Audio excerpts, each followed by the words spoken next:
को बैन करने की हम समीक्षा करेंगे और समीक्षा में हम देखेंगे कि मैं देखूंगा उस समय में हमारी सरकार देखेगी कि क्या इस वक्त देश के लिए आरएसएस खतरा है। नमस्कार, दर्श न्यूज देख रहे हैं आप और मैं हूं आपके साथ दक्षा प्रिया। आरएसएस यानी कि राष्ट्रीय स्वयंसेवक संघ देश के लिए खतरा है। अब आप सोच रहे होंगे कि आखिर हम ऐसा क्यों कह रहे हैं। दरअसल हम ऐसा नहीं कह रहे हैं, ये शब्द है खगड़िया से महागठबंधन के प्रत्याशी संजय कुशवाहा के। उन्होंने साफ तौर से आरएसएस को देश के लिए खतरा बताया है और कहा है कि अगर इंडिया गठबंधन की सरकार देश में बनती है तो समीक्षा की जाएगी और आरएसएस को बैन किया जाएगा। वहीं उनसे जब खास बातचीत हो रही थी उनके मैनिफेस्टो को लेकर के, तो उनके मैनिफेस्टो में जिस तरीके से जिक्र किया गया है कि आरएसएस को बैन किया जाएगा, इसको लेकर जब सवाल किया गया तो उन्होंने आरएसएस को देश के लिए खतरा बताया है। और भी क्या कुछ कहते नजर आए हैं संजय कुशवाहा, आइए आपको सुनाते हैं। सर, अगर बात की जाए मैनिफेस्टो की, जो मैनिफेस्टो में दिया गया है उसमें चाइना के साथ आपके रिश्तों को मजबूत एक बार फिर से जैसे पहले रिश्ते थे उसी तरीके की बात की गई है। इसको किस तरीके से ना सिर्फ चाइना का सवाल है बल्कि हमारा सीपीआईएम का जो मैनिफेस्टो है, महागठबंधन का मैनिफेस्टो है, वह अपने देश के तमाम पड़ोसी देशों के साथ हम मधुर संबंध चाहते हैं। एक बेहतरीन इंसान जो होगा वो अपने घर के चारों तरफ जो परिवार है उसको वो चाहेगा कि हमारा वो बेहतरीन दोस्त रहे ताकि हमें किसी तरह का समस्या ना आवे और अगर कोई समस्या आता तो वो मेरे साथ खड़ा रहे।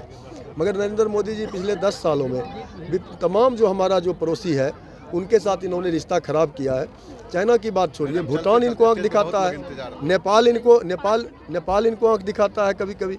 तो ये स्थिति इन्होंने बना के रखा है। खगड़िया को ये भारत को बेहद कमज़ोर देश बना के इन्होंने रख दिया है, जिसे चाहने वाले जो भी बगलगीर हैं कोई नहीं है।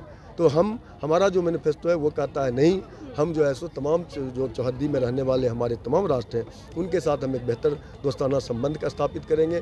एक दूसरे के साथ हम व्यवसाय और व्यापार का भी जो है सो एक हम मौका तलाशेंगे जिससे हमारे देश का भी विकास हो सके। ठीक है सर, धारा 370 और आरएसएस को बैन करने की भी बातें जो है वो मैनिफेस्टो में की गई है।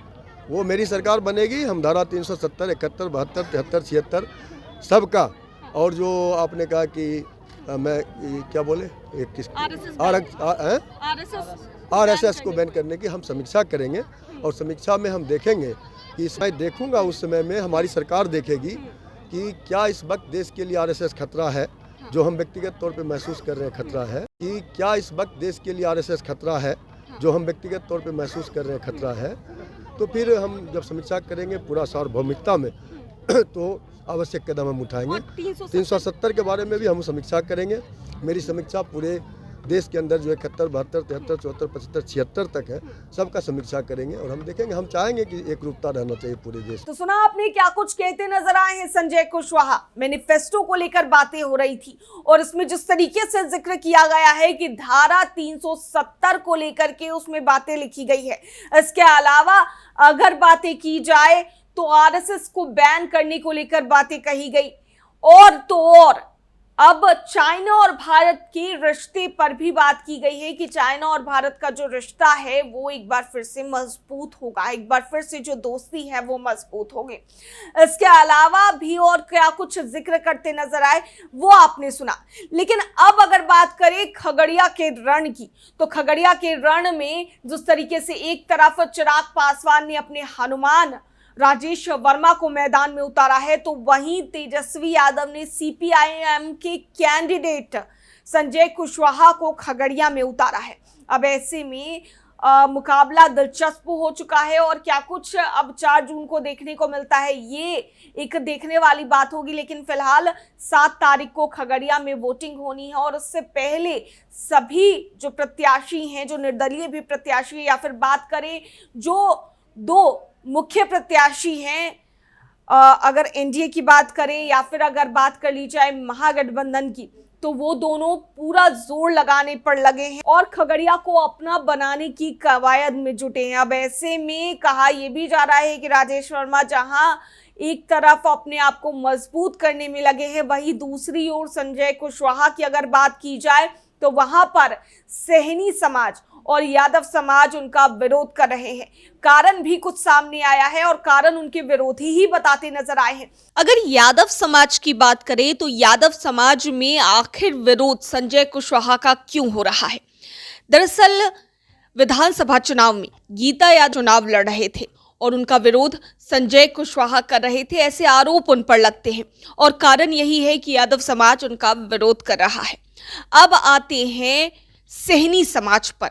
अगर सहनी समाज की बात करें तो सहनी समाज में विरोधाभास इसलिए नजर आ रहा है क्योंकि भोला सहनी नाम के एक शख्स जो समस्तीपुर में रहा करते हैं, संजय कुशवाहा के भाई अजय कुशवाहा पर उनकी जमीन को हड़पने का आरोप लगा है। अब ऐसे में विरोधी लगातार इस तरह की बातें उठा रहे हैं, लेकिन अब सच क्या है और नहीं है ये तो खैर संजय कुशवाहा ही जानते हैं। लेकिन इन दोनों समाज में काफी ज्यादा विरोधाभास संजय कुशवाहा को लेकर देखा जा रहा है। लेकिन अब देखना होगा कि जनता किसे चुनती है। लेकिन फिलहाल उससे पहले आरएसएस को देश के लिए खतरा बताया गया है और वो भी महागठबंधन समर्थित प्रत्याशी संजय कुशवाहा द्वारा। दर्श न्यूज में फिलहाल के लिए इतना ही। बने रहिए हमारे साथ देश और दुनिया की तमाम खबरों के लिए।